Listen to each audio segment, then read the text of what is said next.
She didn't even brake. Karen, our entitled HOA president, ran her luxury SUV straight over my daughter's wheelchair like it was a piece of trash left on the curb. The worst part? She actually had the nerve to say my daughter shouldn't have been on the sidewalk in the first place. Are you kidding me?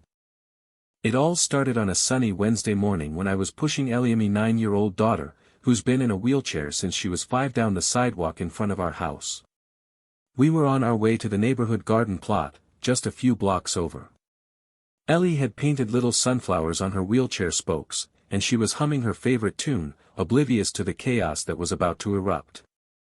Then came the roar of the engine. Karen's pearl-white Range Rover rounded the cul-de-sac like she was doing laps at Daytona. I barely had time to turn my head before she gunned it forward. She wasn't even looking, probably too busy yelling into her Bluetooth earpiece or checking her reflection in the rearview.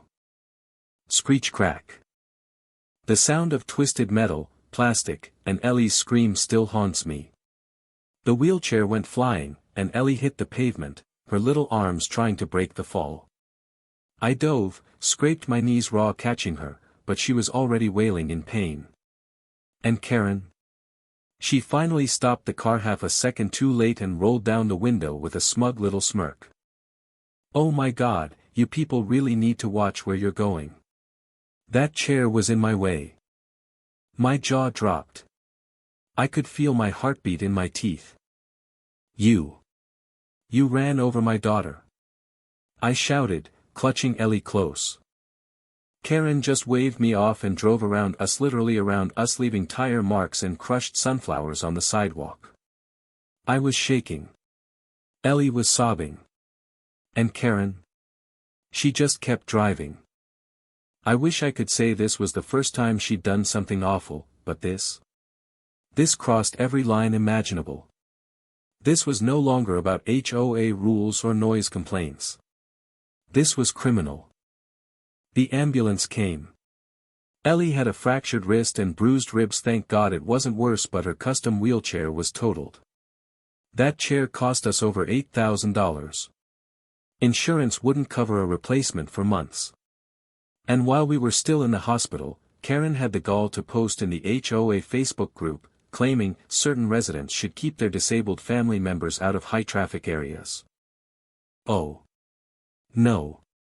She didn't. That's when I decided I was done playing nice. I called my lawyer. We filed a lawsuit the next day. Not just for damages. No, this was personal. This was reckless endangerment, negligence, and thanks to the footage caught on a neighbor's Ring doorbell, criminal vehicular assault. But the deeper we dug, the worse it got. Turns out, Karen had forged her HOA president credentials 2 years ago. She faked the election results. A neighbor tipped me off after I shared what happened, and when we started asking around, more stories came pouring in about Karen pocketing HOA funds, fining families for unauthorized decorations, and threatening renters with fake legal letters. Fraud. Embezzlement. Forgery. She built her little suburban kingdom on a mountain of lies. I handed all of it to the police. You should have seen her face when the detectives showed up at her door with a warrant. She tried to talk her way out of it. Of course she did, blaming me, the irresponsible mother, for putting her daughter in danger. But that smug mask. It cracked. Her voice shook. Her hands trembled as they cuffed her right on her freshly pressure-washed driveway. And the neighborhood? It erupted. Cheers, clapping, even someone popping champagne. Turns out, Karen had been tormenting nearly everyone on the block for years. She was the reason old Mr. Feldman had to repaint his porch 3 times. She was the reason our 4th of July cookouts kept getting noise violation notices.